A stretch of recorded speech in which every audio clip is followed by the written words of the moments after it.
Camp by MakRalston. Camp is a style that prefers outrageous and exaggerated substance, a palate for bad taste. A camp is a temporary lodge typically dwelled in by travelers or adventurers. And camp is, well, the story you're about to read, both campy in the style and substance, and named ever so fittingly after the nickname given to Camp NIILHAASI, the Camp. Camp NIILHAASI got its unfortunately fortunate nickname from the nearby silver waters of Lake NIILHAASI, and the legend harbored beneath. See, at Lake NIILHAASI, there's something of an urban myth that served as the lakes and surrounding campgrounds claim to fame. The NIILHAASI river monkey. Now, if you've never heard of the river monkey, you'd be forgiven, because essentially it doesn't exist. At least to some. To others, the river monkey is a deeply endearing icon of the lakeside forests of North America, a less respected Bigfoot or Nessie in virtually every way. Yet it, too, has its share of disciples, and most of them, rather conveniently, live within 50 miles of the NIILHAASI, which, mind you, is not a river but a lake. So the whole river monkey name, in and of itself, doesn't make a lick of sense, and neither does the legend at large. Now, you'd think that an oversized river-dwelling primate would be the last thing on people's minds, but you'd also be wrong. See, people eat this kind of thing up, especially in the middle of nowhere, where the only thing to do is to hunt down a fictionalized monkey man.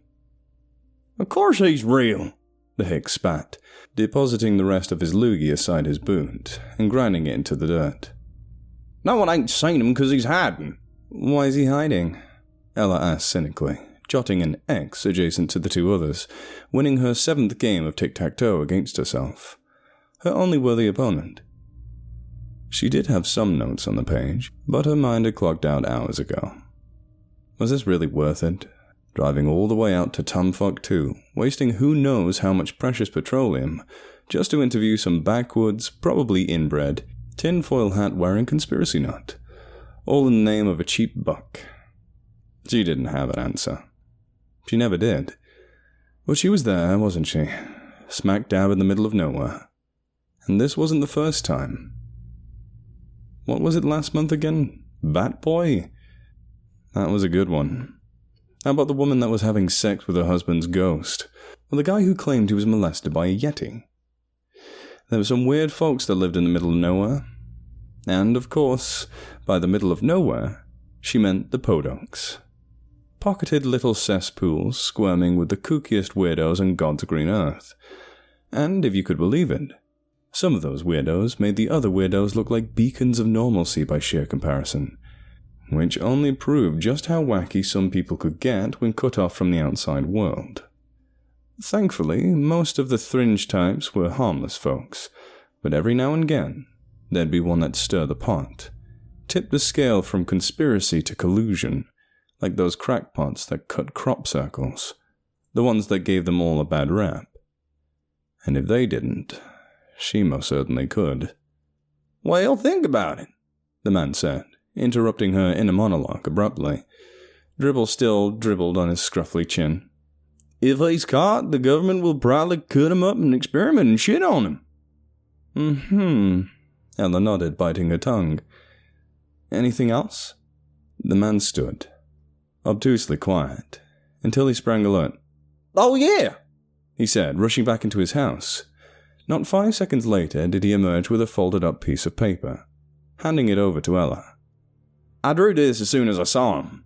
The police told me it wasn't evidence, but I swear he looked exactly like that. It was the most crudely drawn picture of a monkey she'd ever seen. So much so that it looked like a 4th grader would have laughed at it. She couldn't help but crack a grin, one that only widened when she noticed the same faded print on the man's wife-beater. He must have noticed her eyesight as he, too, looked down at the scribbling on his shirt, and smiled a toothy grin. You like it? He asked, eyes wide. Old NIILHAASI liked it so much that they started selling it on t-shirts. I make royalties now. Where do they sell it? The gift shop. I got some extras if you want one. What size is you?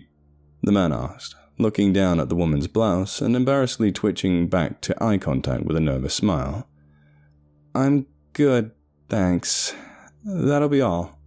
Ella nodded with a click of her tongue and pen. Of all the podunks she had traversed in her travels, this one was the podunkiest. Ella and her brand new Lincoln Continental, now in need of a fresh wash, stuck out like a sore thumb amidst the vast array of dilapidated houses and shacks that aligned the dirt road leading to her undesirable destination, Camp NIILHAASI, which was a place that should have only been visited by middle schoolers with an undeveloped brain. Yet, the good old downtown tattletale insisted that Ella Lancaster drive her sweet ass 1,000 miles into the boonies to milk yet another tragedy, all in the name of exploitation. It was a young boy this time, 13-year-old Cody Hodgson, and unlike the guy that got fondled by the abominable snowman, this kid wasn't able to book an interview, because he went missing. She could see the cover now. Young camper snatched by river monkey. Not the kind of thing the parents probably wanted to read, but according to the charts, 20 or so odd million subscribers did. The approaching fork in the road picked at the question feasting on her mind. Continue on or go home? The fast lane back the way she came was right there, after all. But if she chose it, she could kiss that overdue promotion goodbye. But maybe she didn't want it. It was the sleaziest tabloid in town, after all. Not exactly a career she saw herself in. But it paid the bills. So, with an internal release, she let her foot off the brake and traveled onward. It was the dog days of summer for sure, but not even the dog dared to stick its snout out into the sun. Instead, it merely licked itself under the shade of an overgrown oak, wrapped in the same metal chain that drooped from its neck. Not far away, beside an old school bus, whose yellow had faded a sickly white, was a mailbox, perhaps fashioned in the same shade of the oak, which looked as if it had been hit by a dozen or so times by a stray pickup, and though it couldn't sing like a dog, the worn and rusted hinges on that box attested to the history and reputation of Camp NIILHAASI, which had seen its fair share of eviction slips over the years, yet here it stood anyway. The only thing not standing, in fact, was the operator of the fine establishment, a gentleman by the name of Stanley Reese, who at one time was something of a lively, happy-go-lucky son of a gun, now diminished to something of a neurotic, rocking back and forth on the porch swing that hung against the camp office window and murmuring nonsensicals to himself.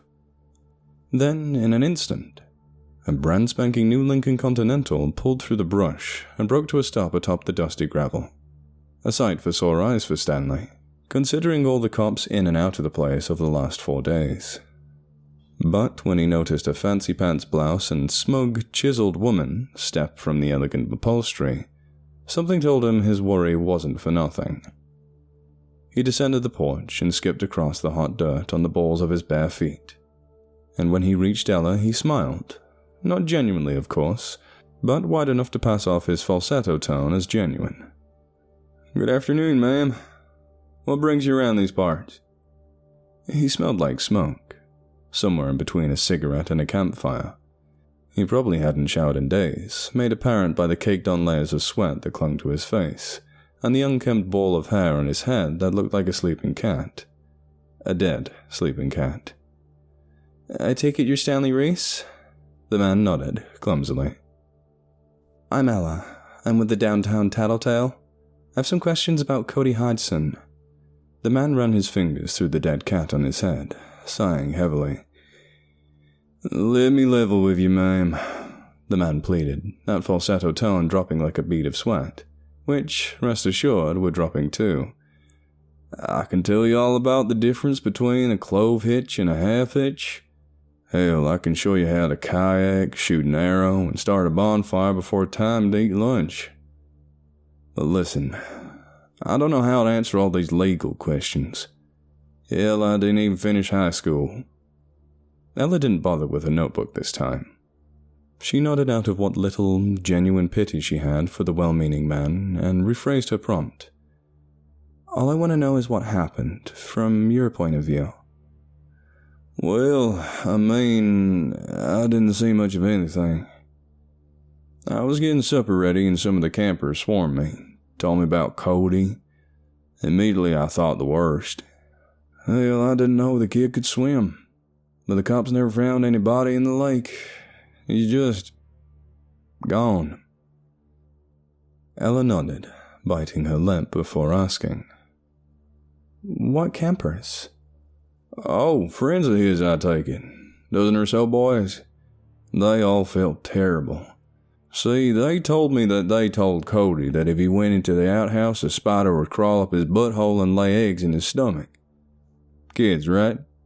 Anyways, the kid refused to even look at the damn latrine. So he decided to go pop a squat out in the woods. After about 45 minutes or so, when supper was almost ready, one of our counselors asked his cabin mates where Cody was, and they didn't know. Then they all came to me. Ella logged the story in the back of her mind, like chicken scratch on her soggy brain. She could tell that Stanley couldn't stand another question about the boy, so she opted to ask what was, in her eyes, a seemingly harmless one. So, do you think it was the monkey? Stanley swallowed back any words he might have been rash to say. Clearly he had something on his mind, but his shifty eyes suggested that he might not have been at liberty to say it. After 2 more glances, east and westward, confirming that no one else was around, he moved in closer on Ella, who could smell the sweat under his pants. That monkey is the reason the camp's still standing.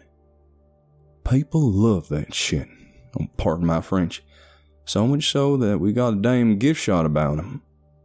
So, real, not real, doesn't matter to me. Myself.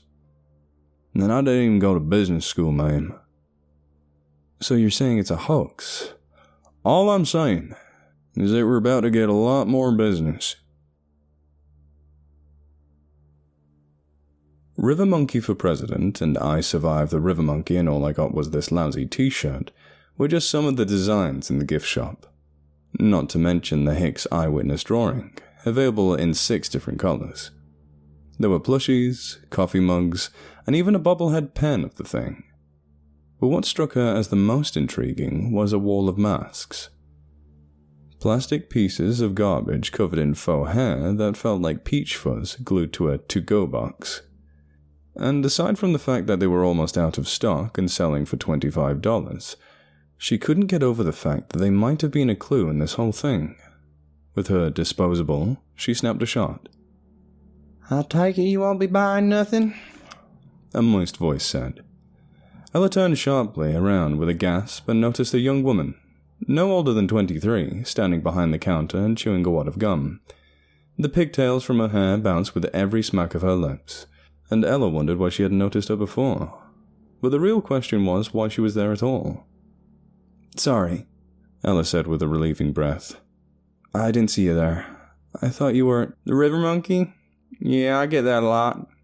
The girl reached into a drawer and removed the wad, sticking it beneath the countertop, alongside a dozen or so other flavors. You believe in that thing? Ella asked. The girl shrugged. I was going to say Stanley, but that too. Ella nodded with a half smile. Who are I'm Stanley's girlfriend, the girl said before Ella had time to finish. I keep watch over their shop and bookkeeping. You're the lady from the papers, huh? She asked. She was far too young to be Stanley's girlfriend, but it seemed like that wasn't going to stop them. Not down here. The downtown tattletale, yeah, she said, stepping closer to the register counter. Yeah, I've read that before. You make us country folk look like hillbillies, she said, a sour look on her face. We're not all crazy, you know. Ella nodded softly. I know, sorry. It was a relief saying that word, for what might have been the first time. Oh, that's right, the girl said, noticing the embarrassment on Ella's face. The name's Angie, she said as she extended her hand. Ella. The girl's hand was softer than she expected, and yet her grip was firmer. Those masks sell well? Ella asked. Angie looked over her shoulder and nodded. Oh yeah, most popular thing we sell. The campers like to scare each other, especially around the fire, telling ghost stories and whatnot, and then popping out in them masks. It's pretty funny. I bet, Ella said with a smile. You ever think their pranks go too far? Angie shrugged. I don't know. One time we had a kid fall in a river with his pants down. I guess his friends might have taken that a little too far. Ella nodded in understanding, stepping even closer to the countertop. Another step and she would have been touching it.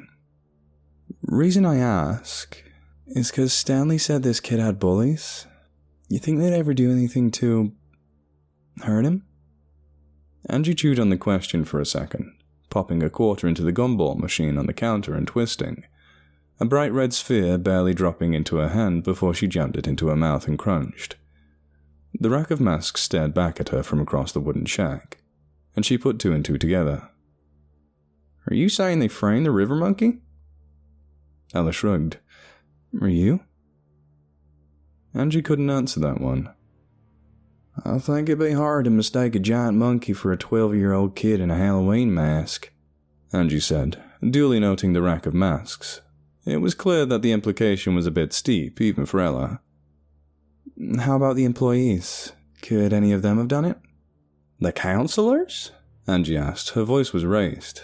Surely any finger pointed at one of them was 4 pointed back at herself. Or was it 3? If you're asking if they kidnapped the kid, you best talk to Stan. And not even he'd know, she said, a shot of hot air escaping her nostrils as she chortled. What, you think we run background checks out here? Ella knew they didn't. Could have been anyone. And anyone came in the form of a crudely torn piece of paper wedged ever so conveniently beneath the driver's side windshield wiper of her Lincoln. She had just finished photographing the place as the sun began setting, and if she was going to reach the hotel before midnight, she needed to get going. The one-landed country road stretched on for miles, and it wasn't like she could take the freeway. Angie and Stanley bid her farewell with a parting gift, or perhaps just a bribe to keep her article positive, a t-shirt with a doodle that was all too familiar to her by this point. She smiled and thanked them and returned to the car, and that's when she saw it. The paper.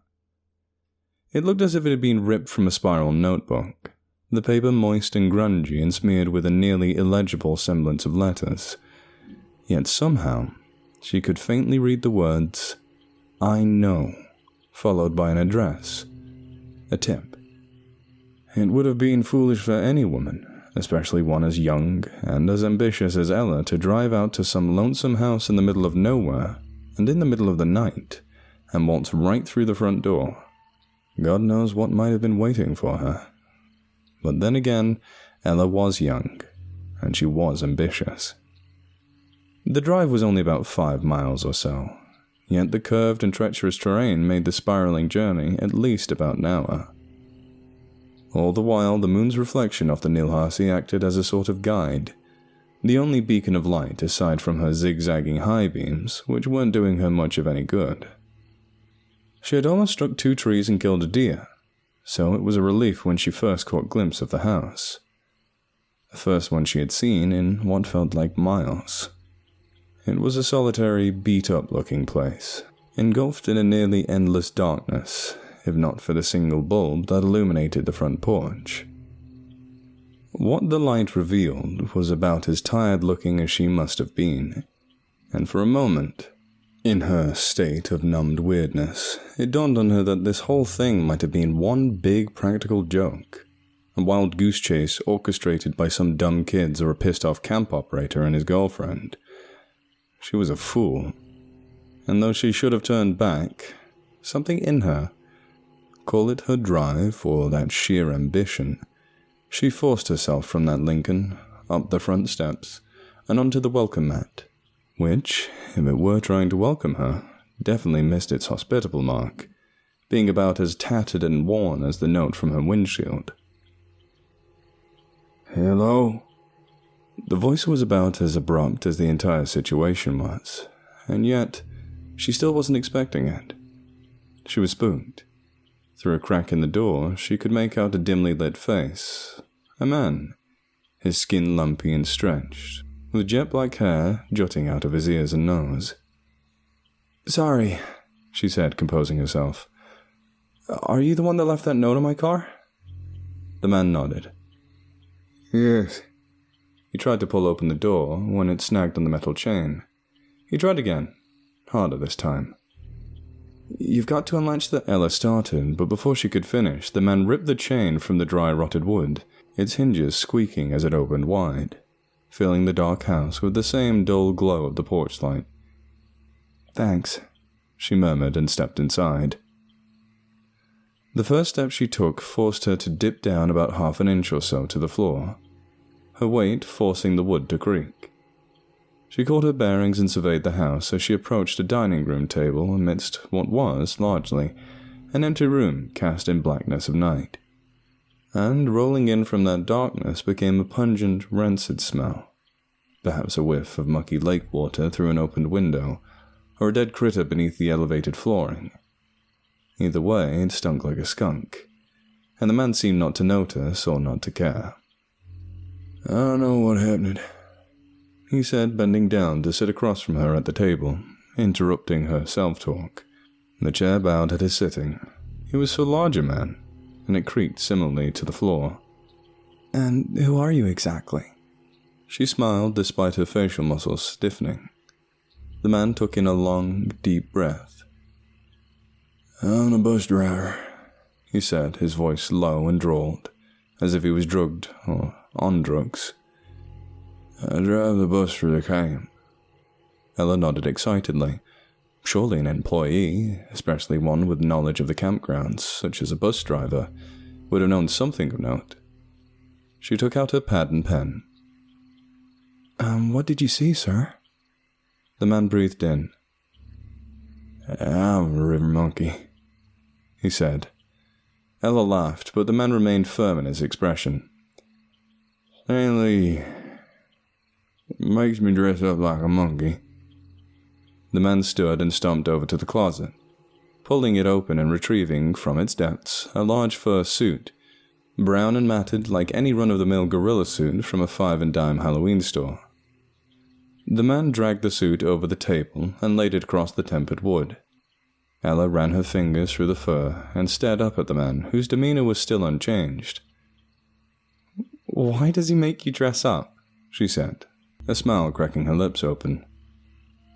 "I said it's good for the camp. Legend of River Monkey bring tourists and dollars." "And the kid?" "He's okay." The man smiled elastically. "He's in on the joke."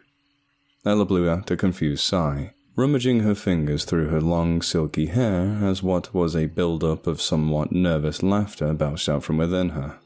"So it was a publicity stunt," she laughed, shaking her head. "I knew it. I damn well knew it. What about the papers? The news?" "All in on the joke. Brings the tourists and the dollars."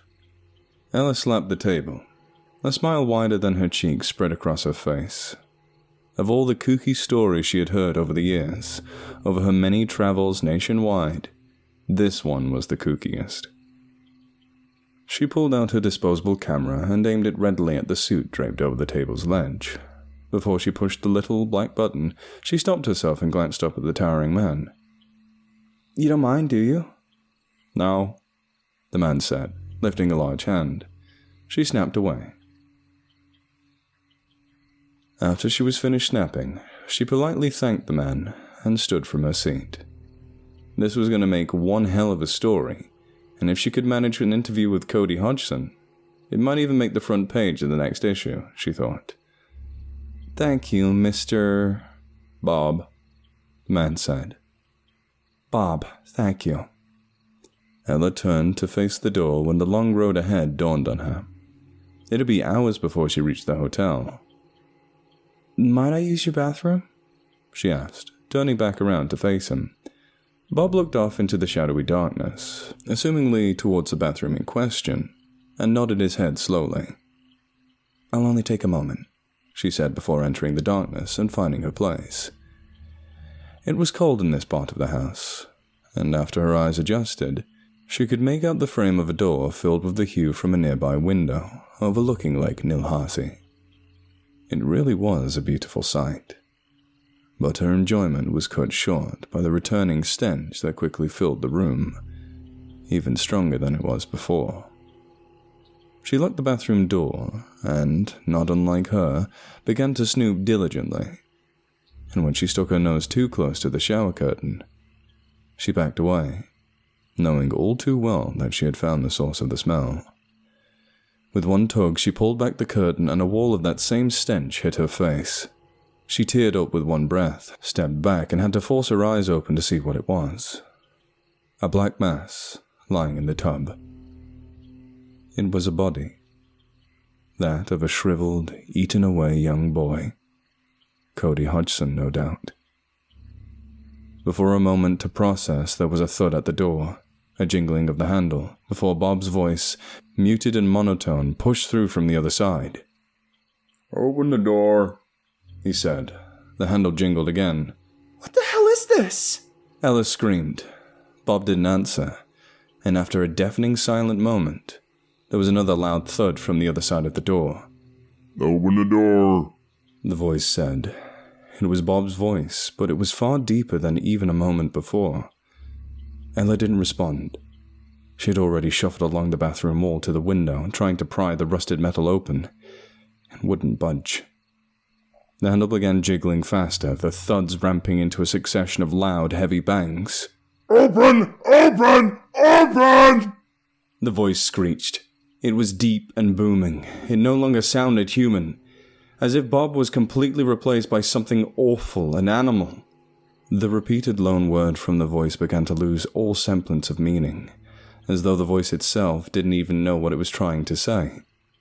The handle kept spastically shaking until it flew off the hinges, falling to the floor and rattling. Then suddenly, two long, hairy fingers poked through the hole where the handle once sat and scraped at the wood violently. When they made little progress, they retreated, and the hole was instead filled with the nostrils of something, huffing deeply through the small opening.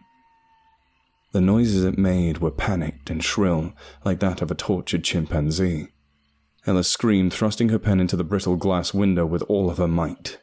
2 jabs and it cracked, 3 and it shattered, and 1 leap off the toilet, and she fell a story down and into the muddy grass below.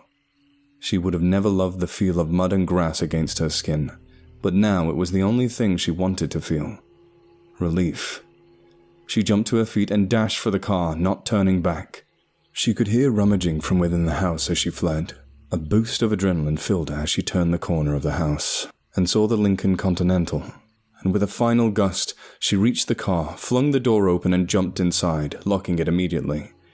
She caught her breath, but only for a moment. As she shoved the key into the ignition and turned it, the high beams flashed on. And that's when she, finally, saw it. The NIILHAASI river monkey. It was halfway from the house to the lake, sprinting with all its might with its jagged stagger. It must have been 7 feet tall and covered in a mangy coat of jet black hair, and unlike the image in her head, it was lanky, not bulky like the traditional ape she'd seen at the zoo, and at the same time, it was like the image she had seen, the ugly one Hick had drawn. It really was that ugly. In its arm it held Cody Hodgson, what was left of the boy anyway. He was hanging from its gangly hand, which nearly touched the ground, and from what she could tell, there was something else hanging off its wet fur.